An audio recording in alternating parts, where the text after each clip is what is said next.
Thank you all for coming this morning. I'm really excited to introduce you to my friend Jared, who is an incredibly learned individual. Just talking about his background, I was eavesdropping. As we've been learning from Tom Makaitis and from Rabbi Elder, what came to me in my study of peace and Israel and Palestine is that we keep expecting peace to come from above. We keep expecting the dominant forces to come in and make it work. And what I learned in my trip there, largely because of Jared, was that peace actually kind of arises from below in a lot of our situations. So he'll tell you more about that.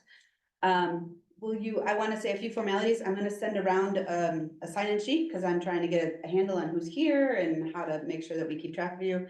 And then underneath that is a sign up for treats because we need someone to bring the deliciousness every morning. So if you're so inclined, please sign up. Also, here's the rest of the fall if you didn't get that last week. Would you pray with me? Holy God, we ask for your presence here this morning. We ask for your help to always help us approach things with an open mind and recognize the treasure that is before us in the people that we know that have experiences different than us. We give you thanks for coming here, for allowing us to come here this morning and stretch our minds again. And we ask that you be with us now. Amen. And Jared's going to introduce himself because a lot of words I don't know. Because I won't let you. Good morning. Good morning. I'm so happy to be here. Mostly because I love Jessica. And she has been a force in my life. And ever since we spent time in Israel-Palestine learning together, and I've been very blessed to come and visit her various congregations as she has traveled around. And so I'm really excited to be here and to meet you all and to share a little bit of story and hopefully engage in conversation. Can you hear me at this volume or should I speak louder? Definitely. Okay, because I can get much louder. You're fine. Grace, you can hear us at home? Yeah. She's Okay, Yay. wonderful. Hi, Grace. So I'll share just a few quick words about me and my background. And then I'll talk a little bit about sort of the situation currently in Israel-Palestine. And then obviously jump into the whole concept of working for peace from within, from a grassroots level. So you can probably all hear in my very thick Middle Eastern accent that I was not born over there. I was born in the United States. I was raised in New Hampshire, in an area that's not really well known for its Jewish community. But I was raised a Jew in a Jewish family. Ironically, from two parents who grew up in New York, where sort of being Jewish is a little bit more common. And so my experience growing up as a Jew in New Hampshire was such that I was the only Jewish kid. I didn't have really any Jewish friends. And so for me, being Jewish was both sort of a point of pride because I was the Jew and nobody else was. But as you might imagine, there's a little bit of a dark side to that as well, right? Being the only Jewish kid kind of makes you a focal point and not super popular in school. And so it was a bit of a lonely experience, but it was also a sort of an exciting experience. And I really loved being Jewish and being raised Jewish, but it wasn't a tremendously deep experience of faith and identity because we didn't have a lot of resources. We had a very teeny tiny little community. And so for me, understanding my Jewish faith, my Jewish identity was a bit of a later game. It only happened after university when I was living in Boston, where there are lots of Jews and lots of options, specifically lots of young Jews who were kind of exploring their lives as Jews. And so as I started to kind of dig in a little bit to my own Jewish identity, I started to learn a lot. And one thing that I quickly picked up on was that everybody that I was meeting and everybody in sort of the Boston Jewish community had all had an experience that I had never heard of before. And that was going to Israel. I didn't realize that was a thing that people did. I didn't know where Israel was on the map because I simply didn't grow up with that as part of my Jewish identity because my identity was, let's say, a little shallow. So I decided at the ripe old age of 23 that it was my turn. I wanted to go to the ancient homeland and just see what was going on there. So I thought I'd go for a short while, maybe learn a little bit of Hebrew, make some friends, travel around. And so I went. And this was almost 30 years ago. And I got there and I never left, which is not an uncommon story. It is a land, has anybody else been? Anybody been to the Holy Land? One? Okay, so two. It is a very powerful land, right? There's a lot going on there and there's a lot of depth to the experience of being there. And so like many, I found myself very comfortable, feeling very attached and like I belong. And so with no expectations whatsoever, I found that it was becoming my home. And that's why I never left. I've been there now almost 30 years. My first world of life in Jerusalem was largely about me. Obviously, I was there for very selfish reasons. I was trying to find myself and figure out my Jewish identity. And so I kind of enveloped myself in the Jewish world, Jewish learning. I ended up studying in yeshiva, if anybody knows that term, sort of a very intense place of Jewish study for almost 5 years. And really just fell in love with my Jewish existence. It was a really wonderful, beautiful thing. It took a while, but I finally started to notice and pick up on the fact that Israel and that region isn't just about Jews. I'm hoping you all know that already, but it was a bit of a growth experience for me to pick up on that, simply because for someone like me, being young and a little bit ignorant and not really, you know, properly educated, perhaps, at least on that particular topic, I didn't know enough about the region and what was going on to really sort of have a broader view. So as I was becoming more comfortable, more settled in my Jewish identity, my faith practices, my learning, I had started actually a Jewish learning program of my own.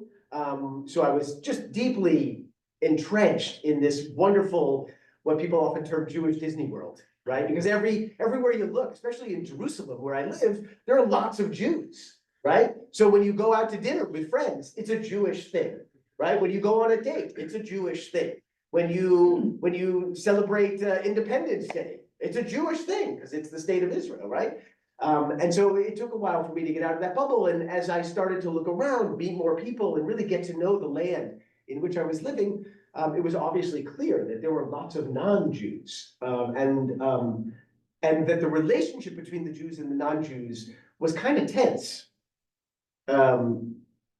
largely because I would say a lot of people in the Jewish world sort of treat Israel as a Jewish Disney World, right? Meaning you go to Israel because it's the Jewish state and everything there is all about the Jews. And so if you're not Jewish and you're there, even if you know it's your homeland, it's your ancestry, it's your family that's been there for hundreds, if not thousands of years, there's still something maybe a little bit tense or missing because of the nature of the establishment of the Jewish state. So I'm not going to dive too much into the politics of that situation yet. And I assume you may have heard a little bit more about that from some of your other speakers, or you know it from your own interests in research. But that was a really important turning point for me. And what I found was, and this is what essentially brings me to the work that I do now, and that brought Jessica and I together, is that I decided I needed to pull away a little bit from this kind of Jewish happy place and challenge myself a little bit more. So not only learn about my people, my tradition, my history, but learn about everybody's stories. And so since then, probably, for about the last 25 years now, I have been just an obsessed learner about the histories of Christianity and Islam and Baha'i and all the other faith traditions that sort of have evolved somewhere in the realm of Israel-Palestine. I have spent a lot of time in Palestinian communities, learning about Palestinian communities, understanding Palestinian identity. And I now teach largely sort of all the various histories of the different identities, whether it's a faith identity, political identity, the relationship between various communities. I love sort of looking back and trying to trace how we got to where we are today. And that is what has now taken me all over the world to teach different communities about sort of the histories of what happens in Israel-Palestine.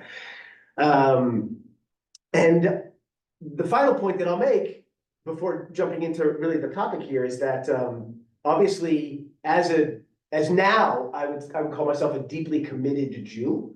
I would often use the term religious because obviously there are people who are Jewish who don't see themselves as religious. They might use the term secular or something else. But I see myself, sorry? Culturally Jewish. Culturally Jewish, that would work, yep. But I would use the term deeply religious, although I don't often fit the box of what some people think of as religious Jews. I don't like boxes very much, I don't fit into them. But nonetheless, I feel very, very committed to my Jewish identity, raising my kids in a very, very intense Jewish way. But perhaps, maybe even a little bit more so, I am passionate about how I should function as a Jew in a world that is often troubled because of the relationship between Jews and non-Jews. And again, I'm talking about my world in Israel, Palestine. So I primarily, I love teaching, I love being an educator, but I feel like my goal is to use education as a path to building bridges, to create relationships between Jews and Jews, Jews and non-Jews, doesn't really matter, anybody. And hopefully sort of forging some sort of path to peace, largely through knowledge. One of the things that has become abundantly obvious to me living in Israel, Palestine now for 30 years is that we're not that interested in facts. We don't sort of obsess over history and what really happened. We're peoples of narrative, right? We like to tell our stories. And our stories often include what we sometimes treasure as facts, like our biblical stories, right? Our biblical texts. They don't always match up with things like archaeology and historical accounts, but we often take them, with such weight because they inform us on who we are. And the challenge of doing so is that our narratives, whether they be political, national, or religious, are very powerful, but they don't often include the other. Or if they do include the other is the other, right? Meaning they're in your way, or they're not doing things right because your narrative says that you're doing things right? You're following your God, you're following your nationalistic movement. And so I hope that for many years to come, I will be able to continue to educate in order to bring people together, to learn about each other, so there's less fear. There's more understanding that we actually often share more than we argue over or have conflict over. And so that brings me into relationship with a lot more and more diverse communities than I started with, just in my cute little Jewish bubble. So I teach in Israel, I teach in Palestine. I teach Israelis and Palestinians. I teach foreigners from all around the world who come to the Holy Land to learn. And like I said, I get to travel a lot, sometimes for wonderful reasons of meeting new communities and seeing old friends. And sometimes like now, because unfortunately we are in the middle of a devastating war. And in addition to all the trauma that's going on at home, I have nobody to teach, because when you teach internationals in a country where internationals are like, I'm going there, I have no work. So I am unemployed. And so I'm currently making my home, I guess, as I travel around the United States for this semester teaching, in order to support my family, because I can't do so at home. So enough about me. That was way too much information, but you understand at least what brings me here, and a little bit about the work I do. And then in terms of getting to the peace work, I just want to share a couple of quick thoughts just about sort of what's going on in Israel, Palestine right now, specifically kind of the political environment. And again, you may have heard this before. If I say things that don't make sense, please interrupt me and ask questions. And we will have some time for conversation at the end, of course. But I don't want you feel like I keep going on a particular theme and you're not exactly sure what I'm talking about. So feel free. As you may be well aware, for those of you that are consumers of news like I am, for the last 2 years, in Israel in particular, we elected, democratically, I would say, we elected a government that is our most conservative, most security conscious, most, I would even say, narrative-based, government that we've ever had, meaning that the story of the Jewish people, and obviously not all Jews are reflected in that story, but certainly what they would call the story of the Jewish people is largely driving many of our sort of political situations at the moment. And this goes back to before the sort of famous October 7th date, right? Which we can also talk about a little bit if you want. But what has happened is that our current leader, Benjamin Netanyahu, affectionately known as Bibi, who has been the prime minister of the state of Israel for, I think now 16 years, with a couple of breaks in there, not consecutively, but it's a very long time.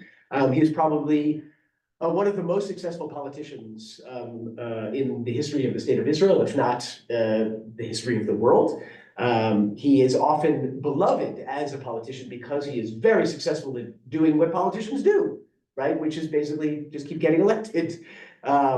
Whether he's serving his people or not is maybe less important than sort of his, his persona, his reputation. And for that reason, I won't say keeps getting elected because we do not directly elect our leaders. We have a parliamentary system, but his party in particular has led coalitions of various types and sizes that have been extremely popular. And that is largely because he has positioned himself as representing sort of this existential security angst of the Jewish people, right? Which is a very big component in Jewish identity in the modern era. I'm just wondering, is there anyone who doesn't know what a parliamentary system is? I'm not really very Familiar. That's good. So good. Again, please feel comfortable to ask those questions. So in really, really brief, without doing it justice, a parliamentary system means that instead of going to the polls like you do in America and you vote for the specific individual that you want to hold office, we would vote for a movement, right? Or what you would call a political party. So that obviously then would mean you can't really only have two parties like you mostly do in America, because that clearly doesn't represent the people's will. So we have very many parties. Usually when we have elections, it's anywhere between 30, 40, sometimes even 45 different political parties. And you would vote for the movement that represents, your values or your goals for the future of your country. And then once that movement, obviously, with 40 some odd parties in an election, nobody's going to get a majority, right? So you're not voting for a winner. You're just voting for somebody that you want to represent you. And once all the votes have been tallied, then all of the parties that cross a certain threshold, right, meaning they get enough votes to matter in the government, all of those parties then have to sit together and figure out how they're going to play the political game. Was that the case since Golda Meir? I think she was your first president. No, she was not the first, but that is the case since then. It's actually been the case since the founding of the state of Israel. Largely because the people that were in charge of Palestine before it became the state of Israel, part of it became the state of Israel, was the British Empire.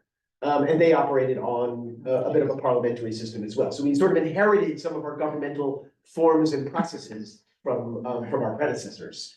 And so the coalition game is what becomes really important in the political process because, again, there's no clear winner, but there are often parties that get more votes and parties that get less votes. The parties that get more votes have a little bit more weight in that game of forming a coalition. Obviously, if you want to pass legislation in any government, you need a majority, right? So if you don't represent a majority, just you and your party, clearly you need alliances. You need to form partnerships with other political movements in order to create a majority so you can actually get stuff done for your country.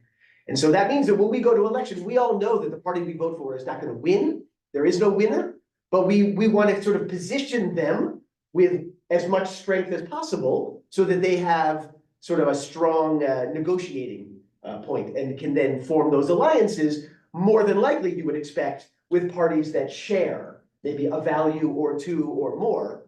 And then that coalition sort of takes on an identity of its own, right? It'll have maybe a dominant party, maybe a few weaker parties, but they will all share something. And that something essentially is going to be determined by all of the different parties that garner our votes, right? So let's say we're in the middle of a war. You might imagine, that Israelis of all flavors, right? Not all Israelis are Jews, only about 70%. But all Israelis would go and vote, maybe on issues of security, right? Because you're in the middle of a war. So you might have one party that would say, you know, the only way to get out of this period is more war and strength and defense. And so people would vote for them. And maybe another party would say, no, the only way out of a war is peace, right? Is negotiations, is diplomacy. And so people might vote for them. And then it becomes a question. And obviously those two parties probably wouldn't want to sit together in a government because they wouldn't agree on anything, but they're going to try to form opposing coalitions, right? So that's essentially how we have governments. And so back to sort of my initial statement, and this is already getting too long, but Bibi Netanyahu has been very, very successful in forming multiple different coalitions along the way. He has served at the head of many different governments, even though his party represents what traditionally would have been called center-right. He has been in in coalitions with left-wing parties. He has been in coalitions with right-wing parties. While his party isn't specifically sort of a religious Jewish party, he has been in coalitions with ultra-Orthodox, meaning like extremely religious Jewish parties. And what are a few of the further right than Likud fringe parties? Right, so Likud is the name of Benjamin Netanyahu's Which is party. the conservative center right. Yes, and right now, again, going back to my sort of the reason I wanted to mention the politics, because it creates the scenario in which we can or cannot work for peace. This is the first time that Netanyahu, knowing that given crises that have evolved in the state of Israel over the last number of years, his popularity has, I would say, been challenged a little bit. And so a number of mainstream parties that he would normally, let's say, be able to work with to create a majority coalition were less interested in being in government with him. This also has to do, again, some of you who are maybe, you know, media consumers would know, that he is currently undergoing a number of trials for corruption. Sounds familiar. He is, yeah, it's nothing too crazy. And so he's often considered a very controversial individual, right, regardless of his political status. And so there are many parties that might have been natural fits for him in a coalition that decided we don't trust him or we don't want to be with him. And so he has been struggling to find and build a majority coalition so he can continue to lead the country. And so what that meant is that when we went to the elections 2 years ago, almost exactly now, he found himself without a lot of natural partners in the political process. And so he turned to basically the far right flank of Israeli society. And I should just say that Israel in general, both Jews and non-Jews, we tend toward the conservative, right? On lots of different issues. You might imagine for an intensely faith-based, right, region of the world, there's definitely a lot of conservatism. Not that all faith is conservative, but that is sort of a definite trend. Certainly when it comes to the fact that the Middle East is known for conflict, right, that obviously is going to accentuate issues of security, stability, military strength. And so that will sort of lead people to vote more conservative. So it's not crazy that we have very sort of a strong conservative trend within politics. But there are two parties in particular, to answer your question, that were sort of always considered very fringe. But in the last elections, Netanyahu realized that he couldn't really put together a governing coalition without maybe turning to these few extra votes that he needed to top, right? The number in order to be essentially a majority within our parliament, right? We have 120 members of parliament, so clearly you need 61 if you want to assure the passage of any legislation. And the only way that Netanyahu essentially could get there was by bringing in these sort of fringe elements. One of them is a deeply nationalistic, I would even say, how do you say this in English? Superiority? No. How do you say that? Supremacy? Supremacy, yes, a supremacy party, Jewish supremacy party, which has sort of those ideologies, those individuals have existed in Israeli society, but we always thought that they were sort of beyond the pale. Now they're in our government. These are people who are ministers. They have budgets. They have a lot of control and power. They have a lot of say in the legislative process. And so that was one element that he brought in.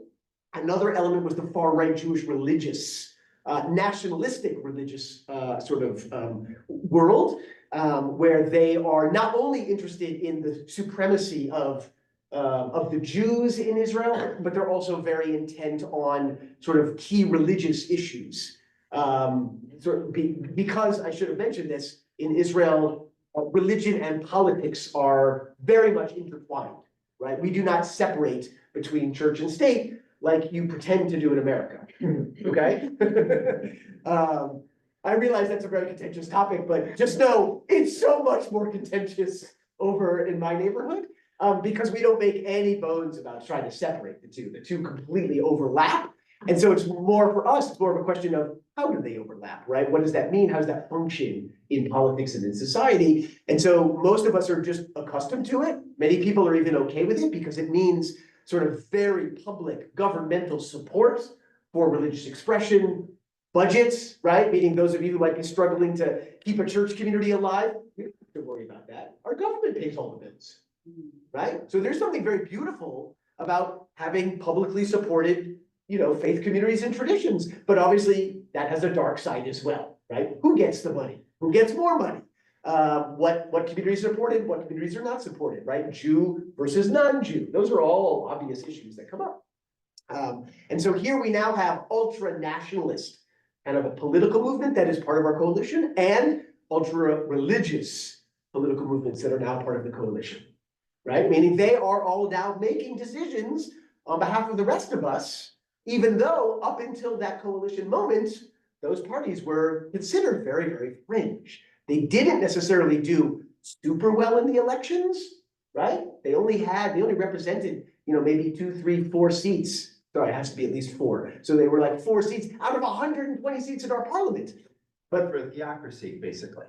Well, many of them would like a theocracy. Luckily, not everybody in Israel wants a theocracy, and most of the coalition doesn't want a theocracy. But if you have one voice that wants a theocracy that is now a minister in the government, you're hearing about it all the time, and legislation gets sort of pushed in there. And so these are challenges that we're now facing, which essentially brings me to what I really want to talk about, which is, so how do we work for peace within that environment? But you had a question quickly. Yes, but if you're an Orthodox Jew. Yeah. The women have a much lower position. I mean, they have to sit separately. They don't have in the services. Right. They are not listened to. Do you think that by any chance why they didn't listen to that woman who said that Hamas was arming and that they were going to attack Israel? Wow. So I want to just caution us to not, we should be very gentle about trying to understand an entire movement, right? Meaning you're probably right on a number of accounts that obviously when you get to the more sort of ultra of anything, right? Things tend to be a little bit more black and white, less gray area, less nuance. I have I think a pretty strong relationship with different parts of the ultra-Orthodox community, and I can say, hopefully this will make you happy, that they're not all, completely chauvinist pigs. Meaning there are roles for women. There are women who are sort of breaking boundaries left and right in political sphere, social sphere, religious sphere, you name it. So I don't want to sort of paint the whole thing, but yes, obviously there are going to be trends of conservatism, patriarchalism, whatever, how you ever say that word. And so, but I don't know that that's really why, I assume you're referring to October 2nd. Pardon? I assume you're referring to October 7th? Yes. That they didn't listen to some of the Yes. women who had the intelligence information. That I would say is actually more of a societal challenge, not just religious, not just ultra-nationalist, and not necessarily just about the men either. We live in a part of the world where, as I said before, we are deeply connected to our narratives. Our narratives are thousands of years old, and they don't necessarily reflect a very modern kind of world that we might be accustomed to today, right? Maybe a bit liberal, more open, more egalitarian, more equitable. That's, I mean, you read the Bible, right? You can see that it's reflecting a reality that is not necessarily the reality that we live in today. And so we are, I would say, a bit of a traditional old world society. And that goes for the most modern people, it goes for the youth. And what that often means, it's a little bit more lopsided, perhaps, when it comes to gender differences. So the fact that maybe certain women aren't being listened to, or their opinions don't hold the same amount of weight, isn't just because of religion, it isn't just because of politics, it's because of sort of where we live in the society that we're in. I'm not saying it's a good thing, I'm just saying it's more across the board than one particular party or community, if that makes sense. Just to add on to what Elena has said. Please. In the mid-90s, I was a flight attendant for TWA, and we happened to be the only carrier that went to Israel. Oh, So which we took advantage, we did so many of them. And just like she said, when a passenger is on a flight with her husband, you couldn't ask her what she wanted to be served. It had to be that it was very strong. the ultra orthodox, I assume. Yes. Right. Yeah. So, well, I mean, now, I don't know if what you're saying, you can convince me, you know, but Yeah, but even within the Muslim religion, when we have Muslims visiting here, and I want to shake, let's say, a Muslim man's hand, just know that that's not allowed in my religion. I can't shake your hand. It's, yeah, you're right. It's, there are, always gonna be more liberals. Yeah, there's gonna be more liberal ends of any community, there's gonna be more conservative ends of any community. And certainly in the Middle East, we tend towards the conservative, right? Again, whether But it's it's faith or important. politics. however, So- Israel seemed to be very peaceful. We would fly that time. Right, We would fly here 10 New York time in the evening, and we get there like around 3 p.m. their time. And we try to walk around so that we don't fall asleep. And then, I mean, you could go to the remote, areas with no fear or panic for anything. And what year was that? 90s. Mid-90s, 95. Yeah. I don't think I can do it now. you can come visit me anytime you like. So this essentially brings us to the crux of the conversation, which is, so in that kind of environment, right, how do we, the little people, have like any role when everything seems to be getting more and more extreme, right, more fraught with tension? Those of you that maybe, sort of watch the news, anywhere between 2 years ago to 1 year ago might have noticed that there was a major protest movement that erupted in Israel, domestically. Because this new government of ours that was sort of more of an extreme expression of almost everything that we had ever experienced before, where they were trying to pass legislation that many of us were very nervous was going to change the character of the state of Israel as a democratic country. And Yahoo reduced the power of the court system? He did not, He was close. but his coalition wanted to. Did they give him immunity? They did not give him immunity. No. Yeah. I know, we can play this game a long time. And so, yes, there was an attempt, so I keep feeling like we're going down all these separate roads and I don't want to go down. But so the Israeli government, we basically have two major branches of government as opposed to your three. We believe in separation of powers, we just don't have as many powers to separate. Because of the coalition system, the executive branch and the legislative branch essentially kind of have to be the same. That's the way coalition politics works, meaning the executive is the prime minister. But the prime minister can only be prime minister if he has a majority coalition, and that majority coalition is the legislative branch, or the legislative majority, right? So that really means that the executive and the legislative are kind of the same, that's one branch, and then we have the judicial branch. Our judicial branch has been known, certainly since I would say the mid-80s, early 90s, as a bit of an activist court. And I think that largely comes from the fact that we do live in a traditional society that tends toward the conservative. But interestingly enough, many of the values that we tease out of our faith and textual traditions can be quite liberal, right?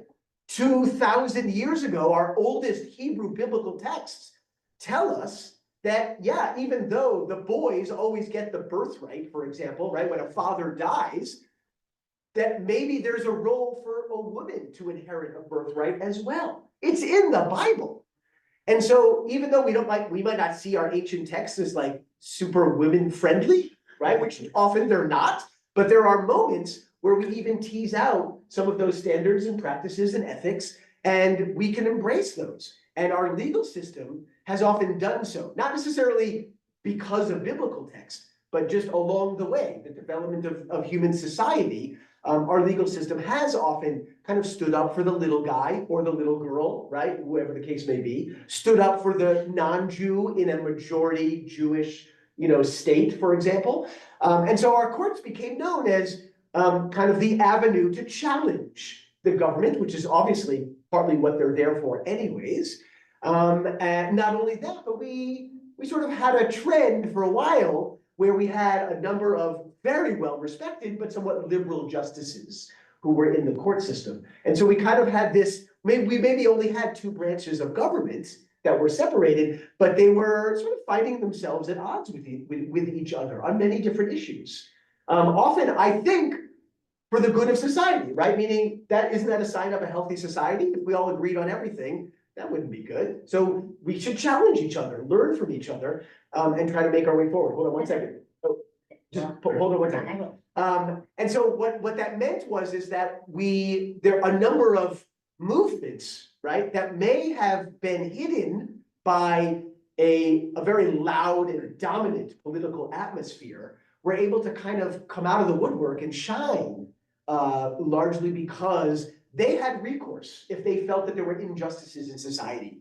There was a Supreme Court that was not necessarily always led by a liberal justice, but nonetheless had a reputation for sort of challenging the government and challenging some of maybe our conservative norms, although at times they held them up.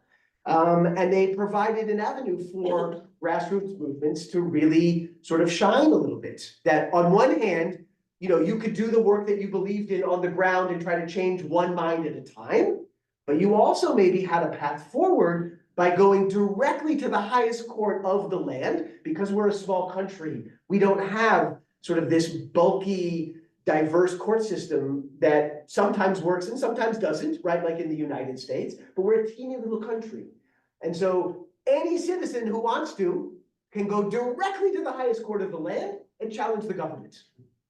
Literally, you just walk into the Supreme Court and say, I want to file a claim. I don't think the government is doing something right or just, and so I'm going to challenge them.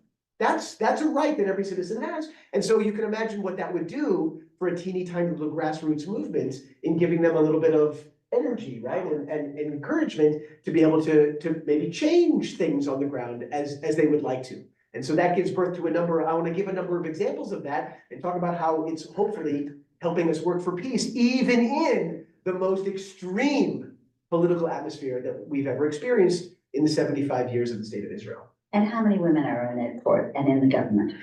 So our courts tend to be much more representative of the diversity of the state of Israel, both in gender and in religion and in conservative liberal, basically across the board. So at the moment, I'm not sure I remember the exact number, and we can ask Dr. Google, but our last couple of presidents of the Supreme Court, meaning the Chief Justice, I think is what you would call them, were women. And we always have very, very powerful female voices on the Supreme Court. So that really, it's almost sort of the norm that nobody even notices, that there is very solid representation of men and women, of Jews and non-Jews, of the sort of whiter European descent people versus the more Middle Eastern descent people. I'm sure I'm using offensive terms because I don't know the right ones in English, whatever is politically correct, so forgive me. But basically on almost every level, our Supreme Court is quite representative. I would also argue that our government is quite diverse because of the way that parliamentary sort of coalitions work. Oftentimes you'll sort of narrow the spectrum in terms of who's actually calling the shots, right? Who has the majority, who has most power. But we do have parties that represent, the Palestinian community, that represent the religious community, the secular community, the right wing, the left wing, parties that are really good at sort of diversity in gender, parties that are not so good at diversity in gender. As you might imagine, the ultra-Orthodox Jewish political parties don't have any women representatives, whereas some of the more liberal parties are led by women and sort of powered by all women. So it's a pretty good diversity, but the political situation, I think, tends to succumb a little bit to maybe our more traditional conservative trends, being a Middle Eastern society, as opposed to the Supreme Court, I think, which is often trying to, sort of forge new ground all the time, given that that's their role. So before we break for conversation, I want to throw out a couple of the specific organizations and movements that I have been very proud to either work with or even just be an activist in, right? Even just as a little nobody that I am. But they've really changed the situation, and for me, I think they kind of give me hope. They enable me to get out of bed in the morning in the middle of a war with the most intense political, atmosphere that I've ever experienced in my 30 years in Israel. And they enable me to just go throughout my day, knowing that these people are doing amazing work. Question before I, Oh, no. okay, I thought I saw. Really, no, I'm interested in hearing what you have to say about achieving. Well, that's what we're gonna do right now. So one of the organizations that I'm very involved with, I happen to be on the board, so I guess I'm a little biased, is called the Interfaith Encounter Association. And one of the things that we try to do is simply create opportunities or really just encourage opportunities. We don't even do a lot of work. We sort of operate more as an umbrella organization for any residents of the land. And that goes for citizens of Israel or citizens of Palestine. Residents of Israel, residents of Palestine. Doesn't matter who you are, where you live, what you call yourself, but we want to encourage people to meet each other. And we want to specifically do it using our faith identities, right? Eleanor. Because our faith traditions clearly emanate from the same piece of real estate, right?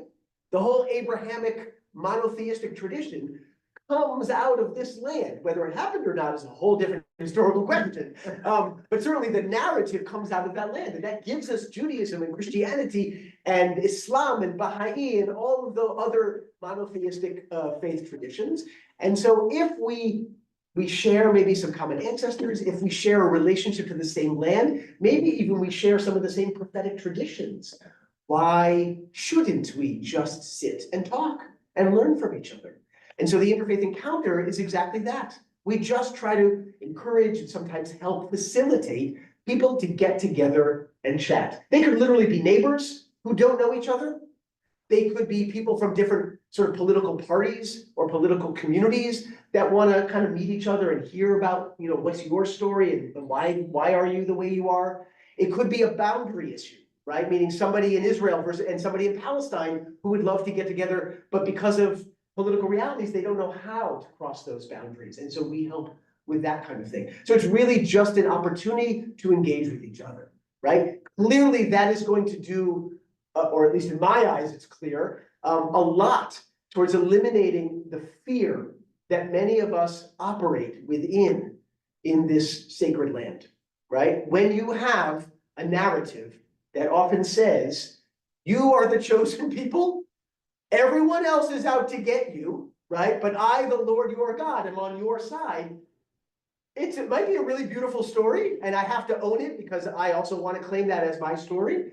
But it sort of creates this history of fear. Everyone's out to get us. And that goes for Jews and Christians and Muslims. It's not unique. And so when you're fearful of the other, and of course, living through the modern political world that we have since the end of the Ottoman Empire, right, 150 years ago, we have seen that manifest itself, right?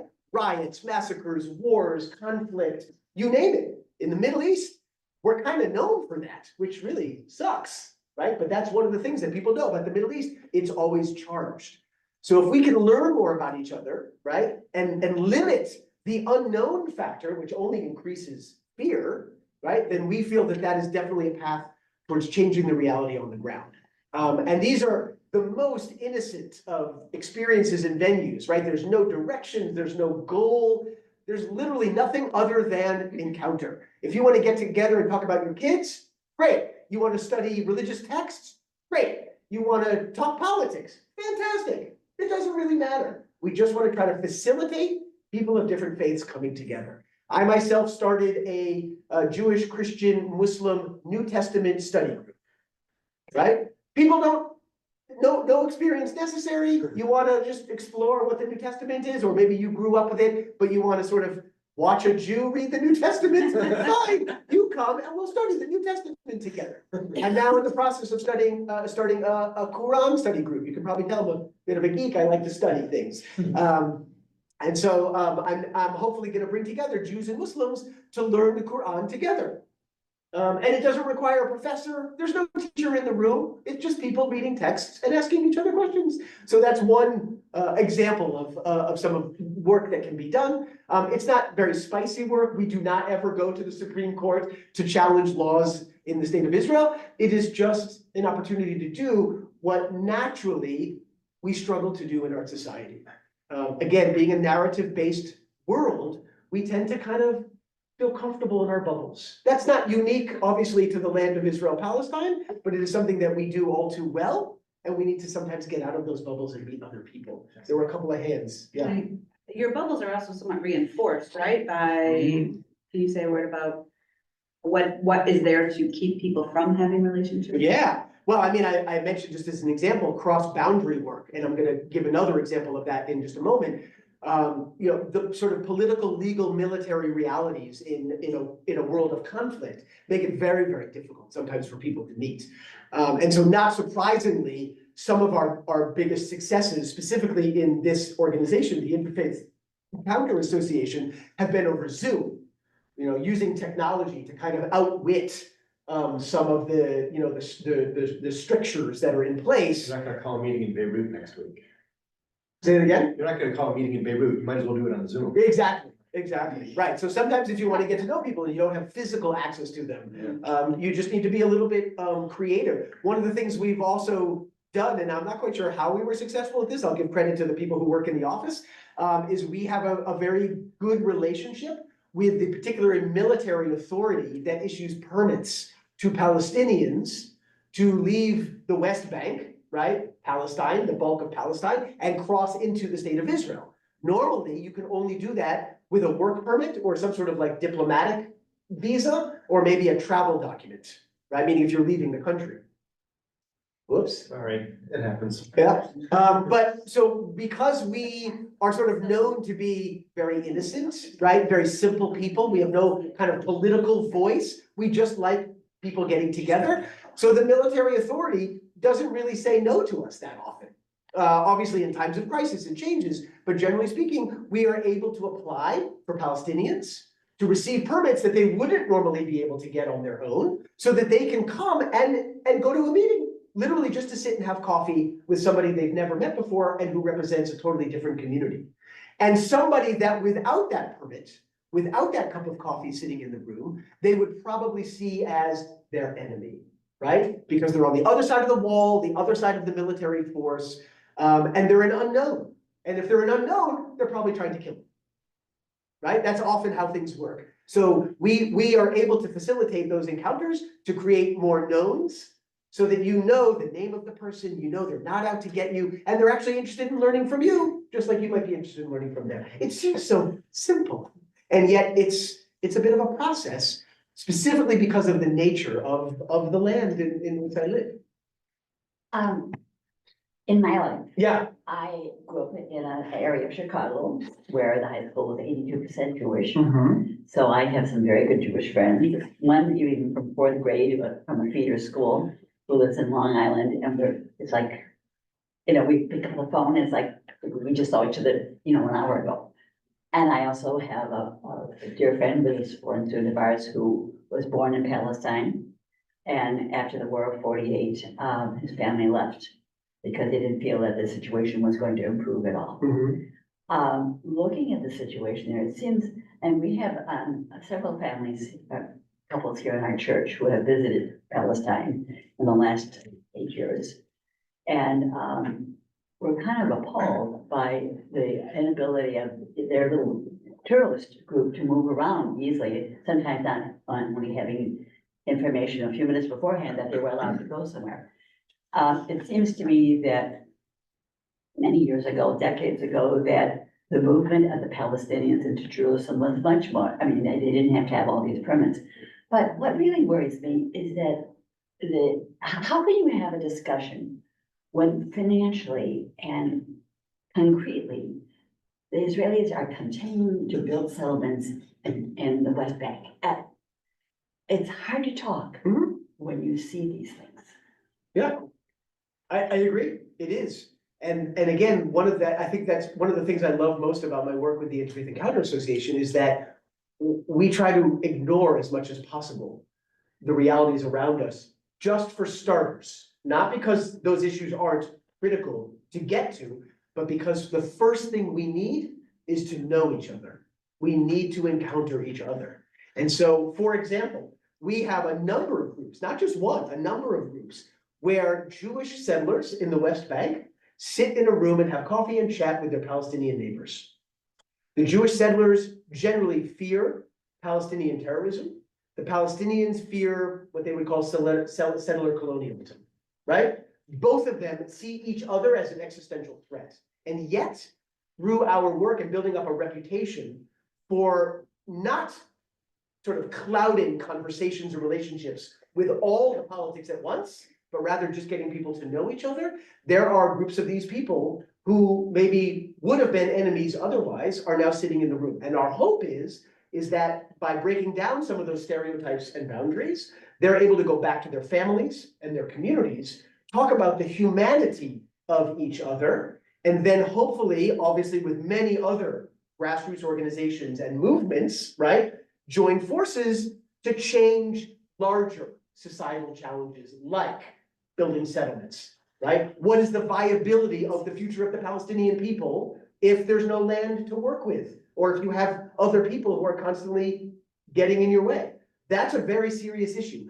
I am not skilled enough to tackle that on my own or with my colleagues in the field. What we can do is sort of create enough of sort of knowledge and familiarity between sort of opposing groups that they can no longer see each other as an enemy and maybe work together for the betterment. There are even movements within both radical, or as I would say, more charged Palestinian communities, and also within fairly, ultra-nationalistic settler communities, because of some of the work that's been done, to work together, right? Because ultimately, one expression that we all struggle with in the land of Israel is Jews often will say, this is the land of God. It was given to us in the Bible. It's all ours.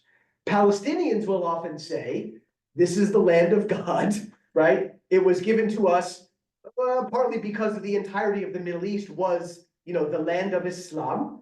Not only that, but, the Jews weren't really here for a very long time in modern history. And so they will claim that all the land belongs to them. So what if all the land belonged to everybody at the same time? You mean there's a chance that the Jews might move out of the West Bank? No, what I'm saying is that by taking, let's say, a few settlers and a few Palestinians and having them encounter each other, they might realize that they're both saying the same story, and that they're not necessarily saying the same story to threaten the other, but only because they identify with the narrative. So I'll just use you then as a segue to one of the other organizations I wanted to mention. I was going to save it for last, but it seems relevant quite now. There's a movement that has evolved in Israel-Palestine called A Land for All, and it specifically capitalizes on the fact that we are obsessed with this concept that God gave it to me, only to me, and all of it. But if we're both saying the same thing, what if we were to live our lives that way, but live our lives together that way? So that when I walk out of, sorry? Exactly. Yeah. So if I were to walk out of my house, I look out at the land of Israel and I say, it's all mine. I can go wherever I want. I can live wherever I want. I can work wherever I want. I can play wherever I want. And my Palestinian neighbor goes out of his house and says, this whole land is mine. I can go wherever I want. I can work wherever I want. I can live wherever I want. I can play wherever I want. It's the same piece of land, but we both feel the same. And we know that we're not doing it to challenge each other. And so the movement, this political movement, this is not a social movement, this is a political movement that has evolved, again, because of sort of the atmosphere that is described earlier. This is a political movement that is being led by a Jewish Israeli and a Palestinian. I'm pretty sure she's Muslim, but she might be Christian. I have to check. And the whole idea is that rather than sort of obsess over the division of the land, which, let's be honest, could be a very practical solution to a conflict between two peoples, but it doesn't address the thing that we all care about, right? Nobody wants a division. We only talk about it because we can't seem to do anything else. What do we really want? Hold on one second. We really want all of the land. So what if we all had all of the land, but we had two different governments in that land, and they coordinated their activities with each other? That doesn't seem so crazy when you think about the number of years we have been trying to work towards a two-state solution, and we keep failing, right? So maybe a little bit of creativity is called for here. So this political movement says there will be an Israel, there will be a Palestine, but it's the same piece of land. The Palestinians will vote for a Palestinian government, the Israelis will vote for an Israeli government, and those two governments will have to coordinate because some issues don't understand the political boundaries, right? Infrastructure, natural resources, movement of humanity, right? They will need to be coordinated. Not so different, but obviously with some striking differences from, let's say, the European Union, right? The European Union, ever since some of those boundaries were made a little bit fuzzier, you as a citizen of Europe, right? You have your own country, you vote for your own parliament, but you have tremendous freedom and access to make your way around the European Union, do things that you wouldn't have been able to do had your nationalist identity said, no, we don't trust the Germans, we're French, right? And you make these concrete boundaries. What if we did away with our boundaries in a similar way to that, right? There are other examples around the world. then Hold on, Palestinians- sorry, 1 second. Palestinians You've been waiting a really long time. Yes. So this is wonderful to hear about why this work can be productive, and I'm thinking now about how it began. So I speak as someone who is interestingly always welcome. And that is a wonderful privilege that I've had traveling the world and meeting different communities. I'm welcome to sit at the table and have these conversations. So when you've brought people together and you want to begin and you want to have this conversation, what are some questions that really help? So how we get to not othering each other what are some questions we can begin with that you have found very successful in just the very, very beginning, starting these conversations? And I'd just love to hear about some very practical questions we can begin with, because I think we in this room all know that sometimes Lynette is referred to as a bubble. Yeah, And yet many of us travel outside this bubble right. all the time. So how do we begin, and what are some productive questions? Yeah, thank you. Beautiful, beautiful. And I know we're running out of time, so I want to be conscious of that. I want to say really quickly that Jared can stay all the way up until 1 minute to worship, but I cannot, so Right. I'm gonna. And I can stay after worship as well, if you're sticking around for coffee or whatever, I'm Are you happy to sticking continue around? chatting. I Right, am, well, I am. Yeah. But I wanna, you go, do your thing, and I wanna respond to this, because I think that that's probably the most important thing. And they're at home, they're just not showing up on the TV, they're. Oh my God, she's drifted into space. They're here, it's just the connection between the TV, but What happened in. Good to know. I see, yeah, Nancy, my son, JS, and Diane's iPad, they're. Oh, there I you go, guys you're can- with us. Can hear us. We love you. So in terms of what, right, so I'll only speak from sort of my part of the world, obviously, but I think it works pretty much anywhere. And I forgive me for harping on this word, but narrative. We don't give a crap about history. We don't care if it actually happened. It's my story and I'm sticking with it. So the best thing that you can do is say, what's your name?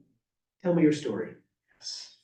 That is, and especially because in the modern era, again, the last 120 some odd years, we have put ourselves in a corner where we feel like nobody's listening to my story. We're desperate to tell our story, specifically to the other on the other side of the wall, not to you, but to the person we see as the enemy. We want them to understand why we live here, why God wants us to live here, why this is my land, why I should be free to sort of, do my thing. Everybody says that. So for someone outside of that context to come in and say, tell me your story, that's a really powerful opening. Immediately lowers any tension of what side are you on, right? What government do you represent? Are you coming here to tell us what to do? Because in the Middle East, as you know, we have been sort of plagued with foreign empires dividing up the land, telling us what to do, whether it's the British Empire, the French Empire, the American Empire, right? You have all screwed up the Middle East. So feel free to come and start those conversations. And so there, yeah, I think that would be the most powerful thing, is just to sit and listen specifically to their story. And in this case, it won't just be a story of, me and my family and my kids and where we live. It'll be, 400 years ago, my ancestor tilled this land, and that's why I live here. Or it could even be a bit of a tragic story. 400 years ago, my ancestor got their butt kicked out of this land. Again, it could be Jew, it could be Palestinian. We share a lot of the same tragedies. But asking somebody to tell their story and just to sit and listen, would be a very powerful opening to so many other things. How? Because we are so obsessed with our narratives and we feel like nobody really wants to listen to us. Nancy, go ahead. Simply put, I hope, when I hear that Mars, when they get to Mars, they'll figure out that people used to live on there, or some bugs or something. Okay. It's like, Yeah, when Sherry asks, how do you pierce everything to get people to wake up? Everybody wake up? That's where I think the bubble begins. Mm. It isn't about your story or my grandfather. It's about Mars and our survival. So it's modern. It's Okay. a modern UN. And how do you get people that are so, I want to say selfish, because selfish would say something out of the realm of Muslim, Jew, Christian. right. It would make them all selfish because they all want their thing. And so that's my question. That's how you pierce this present bubble. Am I really off base here? Well, could you do me a favor and just rephrase your question? So I want to make sure I understood it. Everybody says that. And may I Yes, May I please. follow up? Because when you talk about something other than yourself, is there a step two for that? Oh, So that then we're talking about something else, like we're Yes, talking about something that's else, the operative point. Yes. and then we're not, we've had a chance, to tell our story, Mhm. and now our second question perhaps then becomes what third thing can you and I talk about that where we all contribute our point of view to something less contentious or something more urgent right. or something immediate or something, as you're saying, futuristic or modern? Is there a time to move into that? Mm. Yes. So you mean, so step two, after everybody around the table understands that Yeah, your opinion matters, I want to know about you, I want to know your narrative. I care about you, Yeah, because we share this holy land. What's the step two? Yeah. How political should we or can we get after that? Because it sounds like your interfaith encounter association, it's not a lobbying organization, No. it's simply to be, yeah, that's the genius of it, I so think. what's the next Just thing? to get together and It's a educate each beautiful other, and step. listen to each Yeah. other. Right. So, Culturally. To piggyback on that, go ahead, then I do have an answer. Yes, for you. please. and this is related to the Yeah. whole thing. When we are all focused on ourselves, it keeps us here. Mm. But if I'm focused on your pain and I hear your pain and I reach to your pain and I help you with your pain, that's an even more powerful connection. Right. So how do we get to that, get beyond, I hear your story, but I hear your pain. How can I reach out? How can I reach Right. out? Forget about myself. How can I reach out to you and help you? I think that would be the most powerful thing. Yeah, But right now, it seems like both sides feel entitled to whatever. yeah, So they are not willing to listen to anybody. So if there's a third person that is able to come in, listen, and without bias, make a judgment or come up with a solution. I hear your side, but this is what we are missing. right. This is where you are right, this is where you are wrong, and this is how we can come together. Right. And That, help one another. Mhm. And help. That will So- help It's both sides. serving, it's As long as- serving one another. Jared, your answer. Yeah. So, okay, that was a lot. I think I got it all. I want to try to pick it apart a little bit. I'm actually gonna start with your comment, just because I would like to, gently warn the peoples of the world, especially the United States.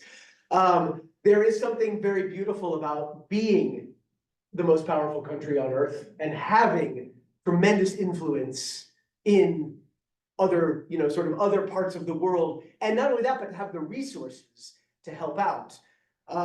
As you may have seen over the years, while I think America has done lots of good, especially in Israel-Palestine, it is a very sort of dangerous precipice to be on because of the history of the Middle East. We are very, very nervous about the powers of the world coming in to straighten us out and to help us. It doesn't mean it can't happen, it just means it looks very different from this side than it does from where I live.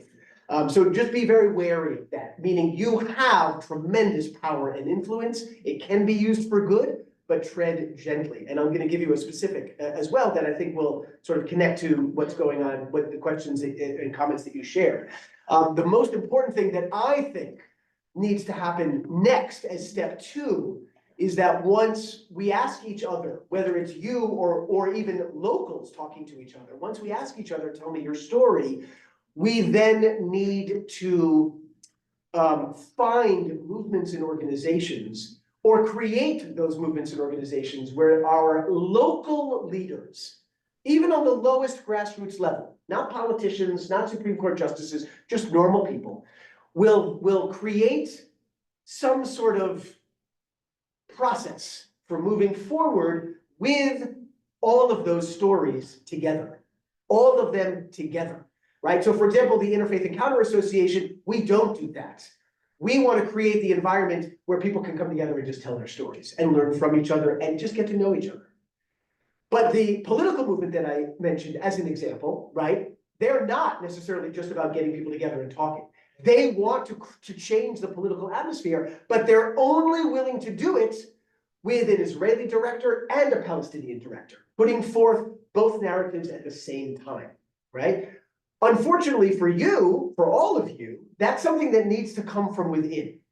We are too nervous about the way that the world has influenced the Middle East to basically let you in deep enough so that you can help us with that. That needs to happen on our end. How do we do that? Because we are so challenged, both politically and especially when it comes to resources, I think that's an area where friendly outsiders, like you all beautiful people, might be able to help us. Meaning that instead of encouraging America as a political entity to be a non-biased third party, let's say in some political negotiations, that might work at some point. Right now, definitely not happening. So what we need is for folks like yourself, I'll just be very pointed, for you to do research. It could even be taking advantage of someone like me, finding the very grassroots, quiet movements that are embracing dialogue and relationship, but then turning it into a process that is going to hopefully change society, whether it's political or religious or anything else, and trying to support those organizations, either through resources, right? Financially supporting. It could be by spreading their message in your community, right? Sort of lifting up those voices that simply get drowned out by the media that is always consumed by our conflict and not by our, sort of third sector, non-profit little organizations. And so I think that that's something that could be a step 2, recognizing that the power of America maybe shouldn't be exercised, or at least not the way that it traditionally has, but rather by seeking out the unknown that give you hope and inspiration for solving some of the Middle East conflict and trying to sort of just check in with them. What do you need, right? Do you need me to write a check? I don't have any money, can't help you. Do you need me to spread your message on Facebook? What if I created a local chapter, right? Just as an example, tomorrow, and then we should probably wrap up and we can talk afterwards because I don't want to make you late for worship service. Tomorrow is October 7th. Yeah. Tomorrow is going to be, tomorrow's going to be a very difficult day for me. Sorry, I'm a little emotional. I've lost a lot of people in my life. We all have. I've lost Jewish friends. I've lost Palestinian friends. I've seen my friends' lives change when their children were killed. And tomorrow is the anniversary. And when I was on my way to Chicago, because I'm here teaching this week, and it just so happens to also be, as you might know, right, the Jewish festivals, Rosh Hashanah, Yom Kippur, the big holidays. I'm spending a lot of time in the Chicago Jewish community as well, mostly just celebrating. And so I was looking for, sort of how could I as an outsider come and sort of mark this very poignant anniversary of what happened last year on October 7th. And no criticism at all, but I noticed that basically all the Jews are going to be doing the same thing. They're going to be going to a Jewish event that's going to talk about Jewish pain and trauma, and they're going to hold each other. And it's a beautiful thing.